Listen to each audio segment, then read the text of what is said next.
সম্মানিত দর্শক, বাংলাদেশে রাজনীতি নিয়ে প্রায় প্রতিদিনই জলঘোলা হচ্ছে। বিশেষ করে আওয়ামী লীগ নিয়ে, বঙ্গবন্ধু নিয়ে, সংবিধান নিয়ে, ডক্টর মোহাম্মদ ইউনূস নিয়ে, রাষ্ট্রপতি শাহাবুদ্দিন চুপ্পু নিয়ে, উপদেষ্টা পরিষদ নিয়ে এত বেশি আলাপ আলোচনা হচ্ছে যে আলাপ আলোচনার অন্তরালে কত মানুষের কান্না যে হারিয়ে যাচ্ছে, কত মানুষের আহাজারি যে বাতাসে মিলিয়ে যাচ্ছে, এবং একটি অমিত সম্ভাবনাময় বাংলাদেশ ক্রমশ পেছনের দিকে যেতে যেতে এটি যে একটি বন্য যুগে চলে যাচ্ছে, এই দৃশ্য দেখার মতো, বোঝার মতো, কিংবা এই দৃশ্য অনুধাবন করার মতো যে প্রজ্ঞা, মেধা, যোগ্যতা, পরিবেশ, পরিস্থিতি দরকার, তা থেকে আমরা প্রায়ই মাহরুম হয়ে পড়ছি।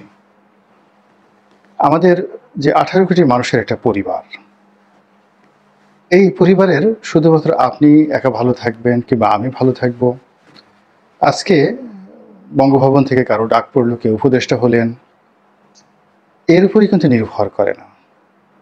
আমার দেশের কৃষক কেমন আছে, আপনার দেশের মুটেরা কেমন আছে, মাঝি জেলেরা কেমন আছে, ইলিশ মাছ কেন পাওয়া যাচ্ছে না, মানুষ একটু নিঃশ্বাস প্রশ্বাসের জন্য কোথাও বেড়াতে যেতে চাচ্ছে, সেন্ট মার্টিন কেন যেতে পারছে না, কিংবা সেন্ট মার্টিন দ্বীপে যে 10-12 হাজার স্থায়ী বাসিন্দা আছেন, তো তারা মূল ভূখণ্ডের এই সঙ্গে যোগাযোগের যে কড়াকড়ি, এই কড়াকড়ি করার কারণে তাদের জীবন, তাদের জীবিকা এবং তাদের বেঁচে থাকা কতটা সেই দ্বিতীয় স্বাধীনতার স্বাদ পাচ্ছে, এটি আমরা অনুধাবন করতে পারছি না।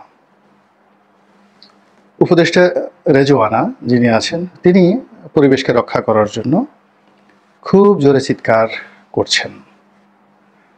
সারা বাংলাদেশকে তিনি একেবারে একটা গ্রিন বাংলাদেশ করার জন্য স্বপ্ন দেখছেন। এটা সারা দুনিয়ার যারা পরিবেশবাদী তারা এইরকমই বলে। তিনিও যেহেতু আজীবন এই আন্দোলন করে আসছেন, তো কাজেই তিনি সেন্ট মার্টিনকে রক্ষা করতে চাচ্ছেন, তারপর প্লাস্টিকের যে বর্জ্য এটা কমাতে চাচ্ছেন।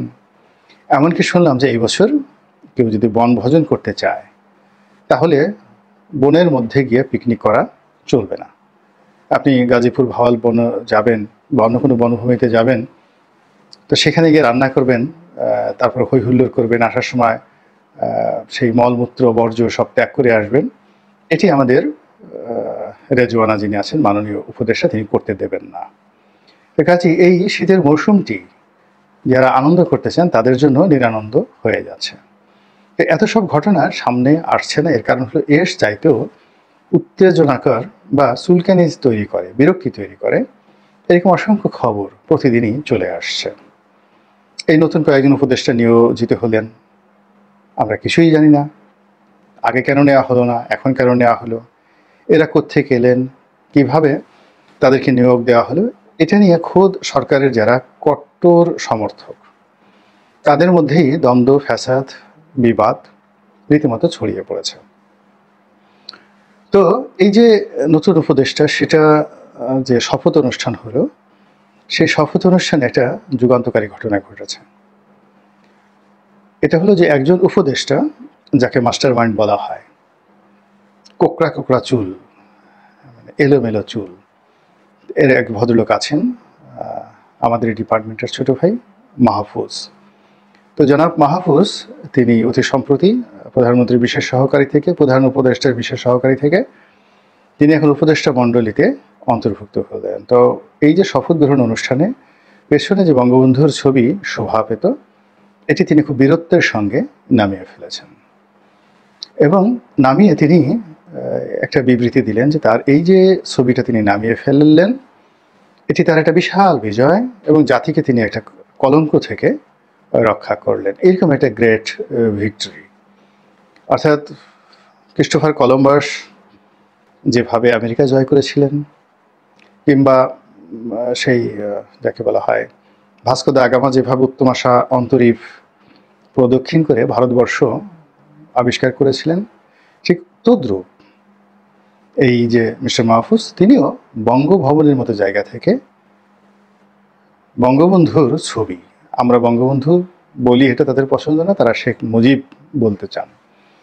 আর এখন যারা এই আন্দোলনের মাস্টার মাইন্ড কিংবা যারা এই আন্দোলনের যাকে বলা হয় রূপকার বলে নিজেদেরকে সামনে নিয়ে এসেছেন, তারা যাদেরকে মানে মানসপিতা হিসেবে যাকে বলা হয় মান্যগণ্য করেন এবং পীর বলেন পিতা বলেন, তাদের বক্তব্যকে কেন্দ্র করেই মূলত একটা বিশাল শ্রেণীর বর্তমান শাসক শ্রেণীর লোকজন তারা নড়াচড়া করে।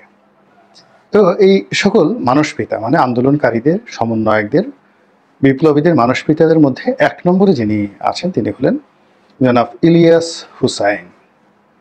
তো ইলিয়াস হুসাইন সাহেব বা ওনার মতো যারা আছেন তারা শেখ মুজিবকে মানে বঙ্গবন্ধুকে কেবল শেখ মুজিব নয়, আরও অনেক, তিনি খুনি, তিনি এই দেশের এই ক্ষতি করেছেন, তারপরে তিনি গুন্ডা ছিলেন, বদমাশ ছিলেন, আরও অনেক কত কিছু। তো এইভাবে আসলে একটা প্রজন্ম শেখ হাসিনাকে নতুন করে ঘৃণা করতে শিখেছে এবং সেই শেখ মুজিবকে ঘৃণা করার যে প্রবৃত্তি, সেই প্রবৃত্তির কারণেই তারা সেই বঙ্গভবন থেকে বঙ্গবন্ধু শেখ মুজিবুর রহমানের ছবিটা নামিয়ে একটা উল্লাস, একটা ভীষণ রকম বিজয় উল্লাস তারা শুরু করেছেন। এখন এটা নিয়ে প্রতিক্রিয়া হচ্ছে, রাজনৈতিক দলের নেতৃবৃন্দের মধ্যে প্রতিক্রিয়া হচ্ছে। এমনকি বিএনপির রুহুল কবির রিজভী সাহেব যুগান্তকারী একটা বক্তব্য দিয়েছিলেন যে শেখ মুজিবের ছবিটা নামানোটা ঠিক হয়নি। আবার পরবর্তীতে তিনি সেটা সংশোধন করেছেন বটে, কিন্তু মূল ব্যাপার হলো যে কোনো কারণে তার উপর একটা চাপ পড়েছে, তিনি হয়তো সেটা সংশোধন করেছেন। কিন্তু প্রথমে তিনি যে কথাটি বলেছিলেন ওটি ছিল তার হৃদয়ের স্পন্দন। এবং বিএনপির মতো একটা দলের কাছ থেকে এইরকম বক্তব্যটাই আশা করা যায়। এর কারণ হলো বঙ্গবন্ধু শেখ মুজিবুর রহমান এই প্রথম আক্রমণের শিকার হলেন। এরপর জেনারেল জিয়াউর রহমান সাহেব সহ আরও যে সেক্টর কর্নেল রয়েছেন, সেক্টর কমান্ডার রয়েছেন, তারা আক্রমণের কেন্দ্রবিন্দু হবেন, এতে কোনো সন্দেহ নেই। তো যাই হোক, এই জন্য বিএনপি যে স্ট্যান্ডটা নিয়েছিল সেই স্ট্যান্ডটা থেকে কী কারণে মিস্টার রিজভী নিজেকে গুটিয়ে নিলেন আমি বলতে পারবো না, কিন্তু এগুলো কারণে কি হচ্ছে, নিত্য নতুন ড্রামা তৈরি হচ্ছে, নিত্য নতুন সিকোয়েন্স তৈরি হচ্ছে। এখন এখানে যে জটিলতা, সেই জটিলতাগুলো কিন্তু আমাদের চাইতে যারা উপদেষ্টা রয়েছেন বা সরকারে যারা কর্তা ব্যক্তি রয়েছে তাদের জীবনকে তছনছ করে দিচ্ছে। প্রতি মুহূর্তে তারা বিশ্বাস হারিয়ে ফেলছেন, প্রতি মুহূর্তে তারা আস্থা হারিয়ে ফেলছেন।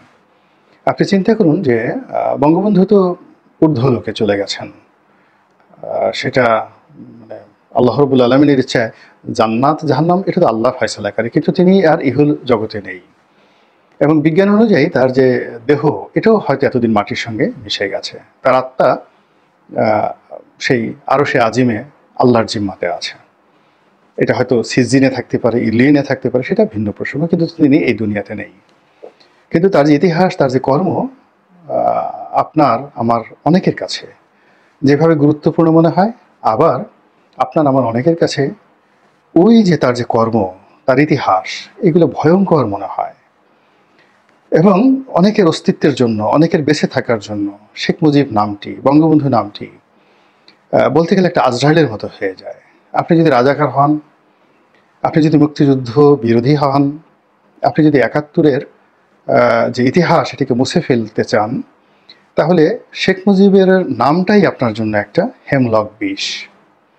কিন্তু আপনি যদি একটা স্বাধীন দেশে থাকতে চান, একটা স্বাধীনতার যুদ্ধকে আপনি ধারণ করতে চান, মুক্তিযুদ্ধকে ধারণ করতে চান, কিংবা মুক্তিযুদ্ধ যেভাবে ১৯৫০ থেকে ১৯৭১ সন পর্যন্ত ধীরে ধীরে ধূমায়িত হয়েছে, এই বিশাল ইতিহাসের যে একটা অংশ জুড়ে বঙ্গবন্ধু শেখ মুজিবুর রহমানের যে অনবদ্য অংশগ্রহণ, তিনি যে কেবলই একজন গুন্ডা ছিলেন না, কেবলই একজন সরওয়ার্দির বডিগার্ড ছিলেন না, তিনি যে একজন মেধাহীন মানুষ ছিলেন না, এই যে জিনিসটি যারা বিশ্বাস করেন না, যারা সচ্চক্ষে দেখেছেন, যারা সেই যে ৫০-এর দশক ৬০-এর দশকের যে ইতিহাস তৈরি হয়েছে, ইতিহাস বিনির্মাণ হয়েছে, এগুলো নিয়ে গবেষণা করেছেন, বই লিখেছেন, তাদের কাছে বঙ্গবন্ধু শেখ মুজিবুরের যে নাম, এই নামটি কিংবদন্তি।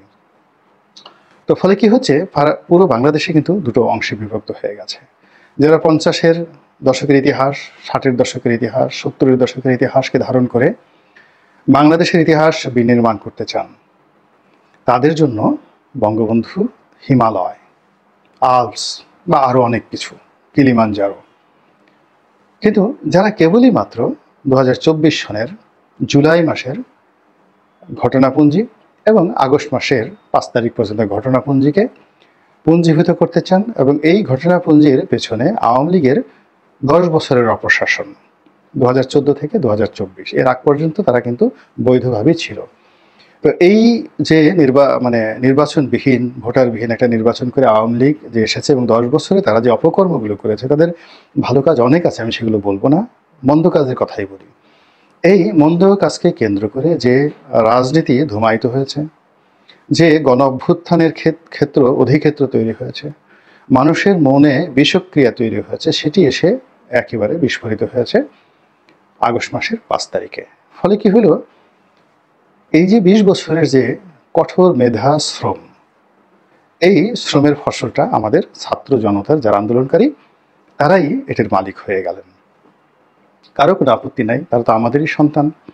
কিন্তু সমস্যাটা হলো যে তারা এই আন্দোলনের মালিক হয়ে সেই 50-এর দশক, 60-এর দশক বা 70-এর দশকের যে বাংলাদেশের ইতিহাস, সেই ইতিহাসটাকে তারা যদি রিসেট করে দিতে চান, তাহলে বঙ্গবন্ধুর মূর্তির উপরে প্রস্রাব করা কিংবা তার যে ভাস্কর্যের উপর মলত্যাগ করা, এটা আপনার জন্য কোনো সমস্যা হবে না।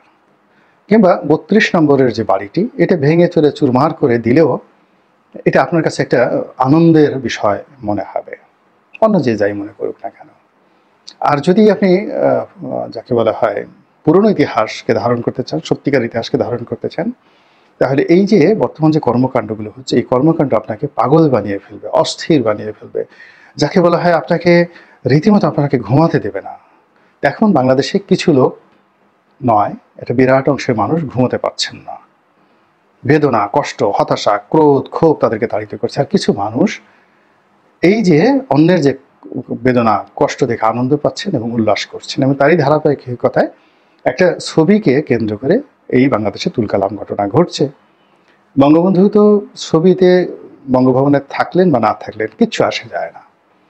তো যা হোক, এখন সেই ছবি যিনি নামিয়েছেন, এখানে যেটি ইতিহাস, সাহিত্য, সংস্কৃতির যে ঘটনাগুলো ঘটলো, তার বাইরে যেটি হলো সেটি হলো লিগ্যাল বা আইনগত যে বিষয়টি। অর্থাৎ এখন যে সংবিধান তো রহিত হয়নি, সংবিধান ছুঁড়ে ফেলে দেওয়া হয়নি, এই সংবিধানের অধীনে তার উপদেষ্টা মানে রাষ্ট্রপতির উপদেষ্টা হিসেবে শপথ গ্রহণ করেছেন, সংবিধান বলবৎ আছে। ফলে সংবিধানের যে ধারা অনুধারা অনুযায়ী বঙ্গবন্ধুর সঙ্গে, তার পরিবারের সঙ্গে, যদি আপনি যত এটাকে ফ্যাসিবাদী আইন বলেন, ফ্যাসিবাদী কানুন বলেন, কিন্তু এটা তো লিখিত আছে, আপনি এখন পর্যন্ত সেটাকে বাদ করেননি। এখন পর্যন্ত সেটা কোনো অবস্থাতেই আপনি কোনো অধ্যাদেশ দিয়ে সাংবিধানিক এই বিষয়টিকে, ডক্টর আসিফ নজরুল সাহেব খুব ভালো করে জানেন যে এরকম কোনো অধ্যাদেশ অটোমেটিক বাতিল হয়ে যাবে যেটা সংবিধানের সঙ্গে কনফ্লিক্ট করে। তো একটা সংবিধানকে ছুঁড়ে ফেলে দেওয়া এবং এটাকে গ্রহণ করা বা নতুন একটা সংবিধান কীভাবে তৈরি হয়, এটা আমরা আইনের ছাত্র হিসেবে জানি। এরকম কোনো প্রেক্ষাপট এখন পর্যন্ত তৈরি হয়নি।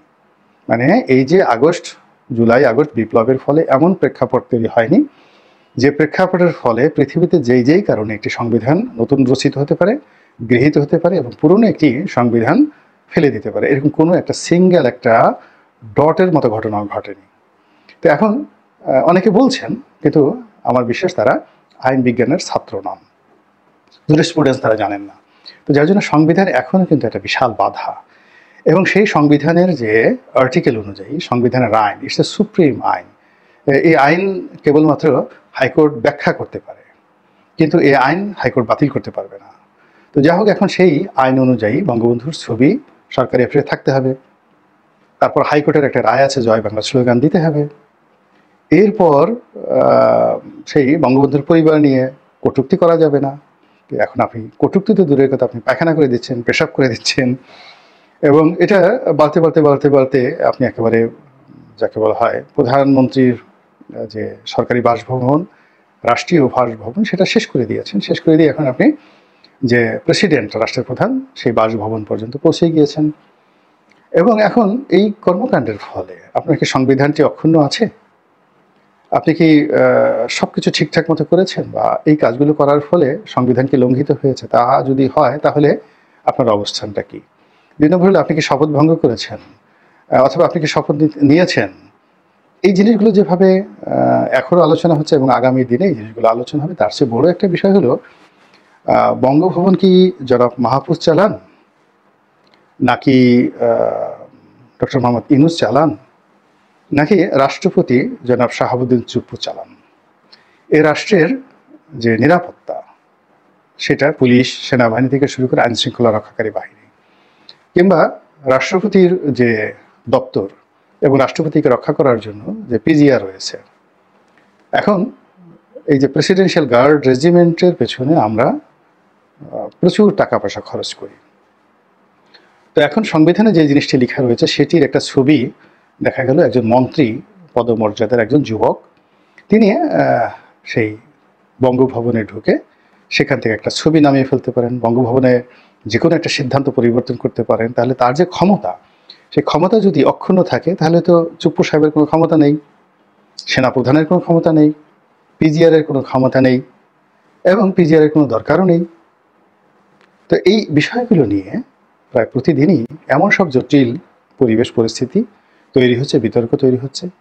না যায় বলা, না যায় চুপ থাকা, না যায় দেখা, না যায় কান বন্ধ করে রাখা। ফলে কি হচ্ছে, কেবল আমি নয়, আমাদের এই জাতির অনেক মানুষ রীতিমতো শারীরিক মানসিকভাবে ক্রমশ বিকলাঙ্গ হয়ে যাচ্ছে। আল্লাহ আমাদের সবাইকে হেদায়েত দান করুন এবং হেফাজত করুন। আসসালামু আলাইকুম ওয়া রাহমাতুল্লাহি ওয়া বারাকাতুহু।